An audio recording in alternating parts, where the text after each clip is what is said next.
Buenos আইরেসের কুখ্যাত ফুয়ের্তে Apache বস্তির রক্তাক্ত গলি থেকে উঠে আসা মানুষটি ফুটবলকে বানিয়েছিলেন বেঁচে থাকার একমাত্র হাতিয়ার। যেখানে শৈশবেই ঝরে যাওয়ার কথা ছিল, সেখানে তিনি হয়ে উঠলেন এক জ্বলন্ত ফিনিক্স পাখি।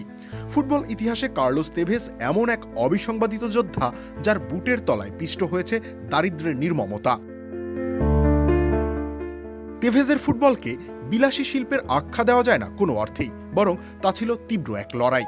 মাত্র 10 মাস বয়সে ফুটন্ত পানির আঘাতে পুড়ে যাওয়া শরীরের ক্ষতচিহ্ন তিনি কখনো প্লাস্টিক সার্জারি করে মুছে ফেলতে চাননি, কারণ ওই ক্ষতটাই তেভেজকে মনে করিয়ে দিত তিনি কোথা থেকে এসেছেন। একটা কোকা কোলা তোমাকে কোথায় নিয়ে যেতে পারে? এইবার কোক খাও, সঠিক উত্তর দাও, ফিফা ওয়ার্ল্ড কাপে যাও, জিতে নাও ফিফা ওয়ার্ল্ড কাপ 26 এর ম্যাচ টিকেট, ফ্লাইট ও থাকার ব্যবস্থা, আরো অনেকগুলো সারপ্রাইজেস। আজই একটা কোক নিয়ে নাও। বলে তেভেজের পায়ের প্রতিটা স্পর্শ, প্রতিটা ট্যাকল আর প্রতিটা শটে মিশে থাকত বেঁচে থাকার এক আদিম তাড়না। বোকা জুনিয়র্স থেকে শুরু করে ম্যানচেস্টারের 2 ক্লাবের পথ ধরে ইতালির জুভেন্টাস, আর চিরকাল ধরে প্রতিদ্বন্দ্বী হিসেবে বিবেচিত হয়ে আসা ব্রাজিলের করিন্থিয়ান্স, যেখানেই পা রেখেছেন নিজের রক্ত জল করে জয় করেছেন কোটি ভক্তের হৃদয়। আর্জেন্টাইন ফুটবলের ইতিহাসে এখন পর্যন্ত কম রাজপুত্রের আগমন ঘটেনি, কিন্তু তেভেস ছিলেন সকলের মাঝে অনন্য।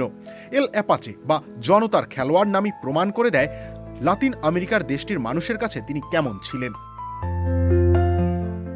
লিওনেল মেসি যখন তার ঈশ্বর প্রদত্ত জাদুতে মোহিত করেছেন পুরো বিশ্বকে, তেভেস তখন বুয়েন্স আইরেসের মেহনতি মানুষের প্রতিনিধিত্ব হয়ে মাঠে ঘাম ঝরাচ্ছেন। আর্জেন্টিনার মানুষ তার মাঝে যেন নিজেদের সংগ্রামী জীবনের প্রতিচ্ছবি দেখতে পেত। তিনি যখন আলবি সেলেস্তেদের জার্সি গায়ে মাঠে দৌড়াতেন, মনে হতো পুরো আর্জেন্টিনার কোটি মানুষের আবেগ আর সংগ্রাম তার কাঁধে ভর করেছে।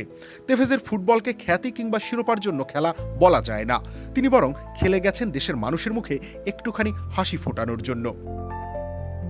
আর্জেন্টিনার আকাশী আর সাদা রঙের জার্সি গায়ে তেভেজ সবসময় ছিলেন এক নির্ভীক সেনাপতি। বড় বড় ডিফেন্ডাররা তার 2 পায়ের প্রতিভার কাছে পরাস্ত হতো। তার পায়ের জাদু আর অদম্য জেদ আর্জেন্টাইন ফুটবলকে এক অদ্ভুত অহংকার দিয়েছিল। তেভেজ কোনোদিন হার মানতে শেখেননি। প্রতিকূলতা যত বড় হয়েছে, তার ভেতরের যোদ্ধা তত বেশি গর্জে উঠেছে। ফুটবল মাঠে তিনি যে খুব বেশি করেছেন তা কিন্তু নয়, তবে দেখিয়েছেন কিভাবে জীবনের সব অন্ধকারকে পায়ে দোলে আলোর মিছিলে সামিল হওয়া যায়। তেভেজ শুধু একজন ফুটবলার নন, তিনি এক অনুপ্রেরণার নাম জীবন নামক লড়াইয়ের ময়দানে। ফুটবল মাঠে তার সেই চিরচেনা আগ্রাসী দৌড় আর গোলের পরে চওড়া হাসি আজীবন কোটি ফুটবল প্রেমীর হৃদয় দোলা দিয়ে যাবে। কার্লোস তেভেজ, আপনি শুধু ফুটবলের নায়ক নন, আপনি জীবনের এক অপরাজিত রূপকার। রবিউল ইসলাম রনি, খেলা ৭১।